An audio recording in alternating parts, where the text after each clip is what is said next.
जय श्री राधे कृष्ण। मैं शैलजा अपने चैनल पर आप सबका हार्दिक स्वागत करती हूँ। आशा करती हूँ आप सब स्वस्थ एवं प्रसन्न होंगे। जय श्री राधा वल्लभो विजिते श्रीमद् भागवत महापुराण के सप्तम स्कंद की कथा है। श्री नरसिंह भगवान बोले, ब्रह्मा जी आप दैत्यों को ऐसा वर ना दिया करें जो स्वभाव से ही क्रूर हैं। उनको दिया हुआ वर तो वैसा ही है जैसा सांपों को दूध पिलाना। नारद जी कहते हैं, युधिष्ठिर नरसिंह भगवान इतना कहकर ब्रह्मा जी के द्वारा दी हुई पूजा को स्वीकार कर वहीं अंतर्धान हो गए, समस्त प्राणियों के लिए अदृश्य हो गए। इसके बाद प्रहलाद जी ने भगवत स्वरूप ब्रह्मा शंकर की और प्रजापति और देवताओं की पूजा करके उन्हें माथा टेक कर प्रणाम किया। तब शुक्राचार्य आदि मुनियों के साथ ब्रह्मा जी ने प्रहलाद को समस्त दानव और दैत्यों का अधिपति बना दिया। फिर ब्रह्मादि देवताओं ने प्रहलाद का अभिनंदन किया और उन्हें शुभाशीर्वाद दिए। प्रहलाद जी ने भी यथा योग्य सबका सत्कार किया और वे लोग अपने अपने लोकों को चले गए। कहते हैं, युधिष्ठिर इस प्रकार भगवान के वे दोनों पार्षद जय और विजय दिति के पुत्र दैत्य हो गए। वे भगवान से वैर भाव रखते थे। उनके हृदय में रहने वाले भगवान ने उनका उद्धार करने के लिए उन्हें मार डाला। ऋषियों के शाप के कारण उन्हें मुक्ति नहीं हुई थी। वे फिर से कुंभकर्ण और रावण के रूप में राक्षस हुए। उस समय भगवान श्री राम के पराक्रम से उनका अंत हुआ। युद्ध में भगवान राम के बाणों से उनका कलेजा फट गया। वहीं बड़े बड़े पूर्व जन्म की भांति भगवान का स्मरण करते करते उन्होंने अपने शरीर छोड़े। वे ही अब इस युग में शिशुपाल और दंत वक्त्र के रूप में पैदा हुए थे। भगवान के प्रति वैर भाव होने के कारण तुम्हारे सामने ही उनमें समा गए।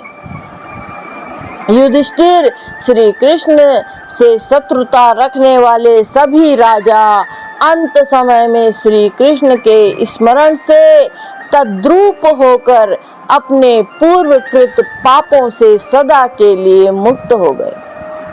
जैसे भृंगी के द्वारा पकड़ा हुआ कीड़ा भय से ही उसका स्वरूप प्राप्त कर लेता है, जिस प्रकार भगवान के प्यारे भक्त अपने भेद भाव रहित अनन्य भक्ति के द्वारा भगवत स्वरूप को प्राप्त कर लेते हैं, वैसे ही शिशुपाल आदि नरपति भी भगवान के वैर भाव जनित अनन्य चिंतन से भगवान के सारूप को प्राप्त हो गए। नारद जी कहते हैं, युधिष्ठिर, तुमने मुझसे पूछा था कि भगवान से द्वेष करने वाले शिशुपाल आदि को उनके सारूप की प्राप्ति कैसे हुई। इसका उत्तर मैंने तुम्हें दे दिया। ब्राह्मण देव परमात्मा श्री कृष्ण का यह परम पवित्र अवतार चरित्र है। इसमें हिरण्याक्ष और हिरण्यकशिपु इन दोनों दैत्यों के वध का वर्णन है। इस प्रसंग में भगवान के परम भक्त प्रहलाद का चरित्र भक्ति, ज्ञान, वैराग्य एवं संसार की सृष्टि, स्थिति और प्रलय के स्वामी श्री हरि के यथार्थ स्वरूप और उनके दिव्य गुण एवं लीलाओं का वर्णन है। इस आख्यान में देवता और दैत्यों के पदों में काल क्रम से जो महान परिवर्तन होता है उसका निरूपण किया गया है, जिसके द्वारा भगवान की प्राप्ति होती है। उस भागवत धर्म का भी वर्णन है। अध्यात्म के संबंध में जो सभी जानने योग्य बातें इसमें हैं, भगवान के पराक्रम से पूर्ण इस पवित्र आख्यान को जो कोई पुरुष श्रद्धा से कीर्तन करता है और सुनता है, वह कर्म बंधन से मुक्त हो जाता है। जो मनुष्य परम पुरुष परमात्मा की यह श्री नरसिंह लीला सेनापतियों सहित हिरण्यकशिपु के वध और संत शिरोमणि प्रहलाद जी का पावन प्रभाव एकाग्र मन से पढ़ता है और सुनता है, वो भगवान के अभय पद वैकुंठ को प्राप्त होता है। युधिष्ठिर, इस मनुष्य लोक में तुम लोगों के भाग्य अत्यंत प्रशंसनीय है, क्योंकि तुम्हारे घर में साक्षात पर ब्रह्म परमात्मा मनुष्य का रूप धारण करके गुप्त रूप से निवास करते हैं। इसी से सारे संसार को पवित्र कर देने वाले ऋषि मुनि बार बार उनका दर्शन करने के लिए चारों ओर से तुम्हारे पास आया करते हैं। बड़े बड़े महापुरुष निरंतर जिनको ढूंढते रहते हैं, जो माया के लेश से रहित परम शांत परमानंद अनुभव स्वरूप पर ब्रह्म परमात्मा है, वे ही तुम्हारे प्रिय हितैषी ममेरे भाई पूज्य आज्ञाकारी गुरु और स्वयं आत्मा श्री कृष्ण है। शंकर ब्रह्मा आदि भी अपनी सारी बुद्धि लगाकर वे यह हैं इस रूप में उनका वर्णन नहीं कर सके, फिर हम तो कर ही कैसे सकते हैं। हम तो मौन भक्ति और संयम के द्वारा ही उनकी पूजा करते हैं। कृपया हमारी यह पूजा स्वीकार करके भक्त वत्सल भगवान हम पर प्रसन्न हो। नारद जी कहते हैं, युधिष्ठिर, यही एकमात्र आराध्य देव है। प्राचीन काल में बहुत बड़े मायावी मायासुर ने जब रुद्र देव की कमनी कीर्ति में कलंक लगाना चाहा, तब इन्हीं भगवान श्री कृष्ण से फिर से उनके यश की रक्षा श्री कृष्ण जी ने फिर से उनके यश की रक्षा और विस्तार किया था। अब राजा युधिष्ठिर ने नारद जी से पूछा, मैं दानव किस कार्य में जगदीश्वर रुद्रदेव का यश नष्ट करना चाहता था और भगवान श्री कृष्ण ने किस प्रकार उनके यश की रक्षा की, आप कृपा करके बतलाइए। नारद जी ने कहा, एक बार इन्हीं भगवान श्री कृष्ण से शक्ति प्राप्त करके देवताओं ने युद्ध में असुरों को जीत लिया था। उस समय सब के सब असुर मायावियों के परम गुरु मैं दानव की शरण में आए। शक्तिशाली मायासुर ने सोने चांदी और लोहे के 3 विमान बना दिए। वे विमान क्या थे? 3 पुर ही थे। वे इतने विलक्षण थे कि उनका आना जाना जान नहीं पड़ता था। उनमें अपरिमित सामग्रियां भरी हुई थी। युधिष्ठिर, दैत्य सेनापतियों के मन में तीनों लोक और लोकपतियों के प्रति वैर भाव तो था ही।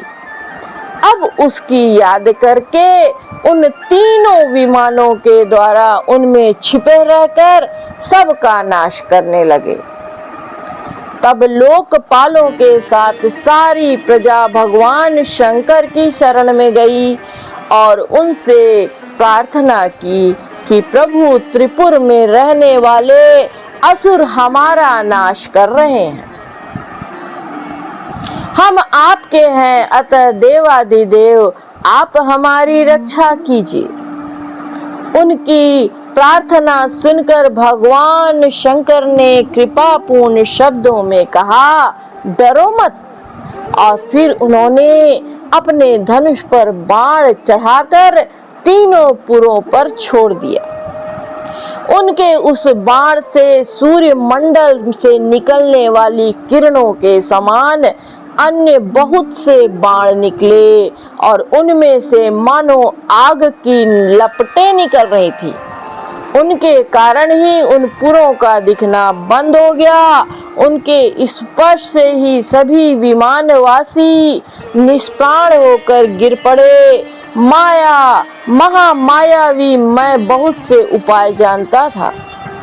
वह उन दैत्यों को उठा लाया और अपने बनाए हुए अमृत के कुएं में डाल दिया। उस सिद्ध अमृत रस का स्पर्श करते ही असुरों का शरीर अत्यंत तेजस्वी और वज्र के समान सुदृढ़ हो गया। वे बादलों की विदीर्ण करने वाली बिजली की आग की तरह उठ खड़े हुए। इन्हीं भगवान श्री कृष्ण ने जब देखा कि महादेव जी तो अपना संकल्प पूरा न हो सकने के कारण उदास हो गए हैं, तब उन असुरों पर विजय प्राप्त करने के लिए उन्होंने एक युक्ति की। यही भगवान विष्णु उस समय गौ बन गए और ब्रह्मा जी बछड़ा बने। दोनों ही मध्याह्न के समय उन तीनों पुरों में गए और उस सिद्ध रस के कुएं का सारा अमृत पी गए। यद्यपि उनके रक्षक दैत्य इन दोनों को देख रहे थे, फिर भी भगवान की माया से इतने मोहित हो गए कि उन्हें रोक न सके। जब उपाय जानने वालों में श्रेष्ठ मयासुर को यह बात मालूम हुई, तब भगवान की इस लीला का स्मरण करके उसे कोई शोक न हुआ। शोक करने वाले अमृत रक्षकों से उसने कहा, भाई, देवता, असुर, मनुष्य अथवा कोई भी प्राणी अपने पराये अथवा दोनों के लिए जो प्रारब्ध विधान है उसे मिटा नहीं सकता। जो होना था हो गया, शोक करके क्या करना। इसके बाद भगवान श्री कृष्ण ने अपनी शक्तियों के द्वारा भगवान शंकर के युद्ध की सामग्री तैयार की। उन्होंने धर्म से रथ, ज्ञान से सारथी, वैराग्य से ध्वजा, ऐश्वर्य से घोड़े और तपस्या से धनुष, विद्या से कवच, क्रिया से बाण और अपनी अन्यान्य शक्तियों से अन्यान्य वस्तुओं का निर्माण किया। इन सामग्रियों से सज धज कर भगवान शंकर रथ पर सवार हुए एवं धनुष बाण धारण किया। भगवान शंकर ने अभिजीत मुहूर्त पर धनुष पर बाण चढ़ाया और इन तीनों दुर्भेद्य विमानों को भस्म कर दिया।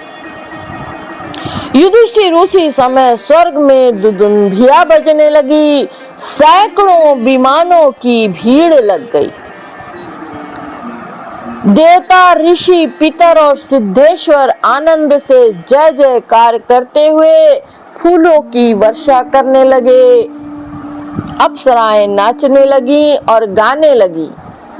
नारद जी कहते हैं, युधिष्ठिर उस समय इस प्रकार उन तीनों पुरों को जलाकर भगवान शंकर ने पुरारी की पदवी प्राप्त की और ब्रह्मादिकों की स्तुति सुनते हुए अपने धाम को चले गए।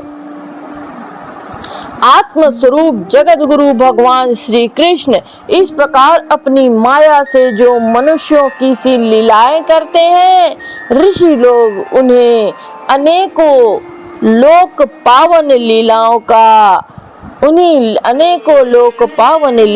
का गान किया करते हैं। बताओ अब मैं तुम्हें क्या सुनाऊं। जय श्री राधा कृष्ण।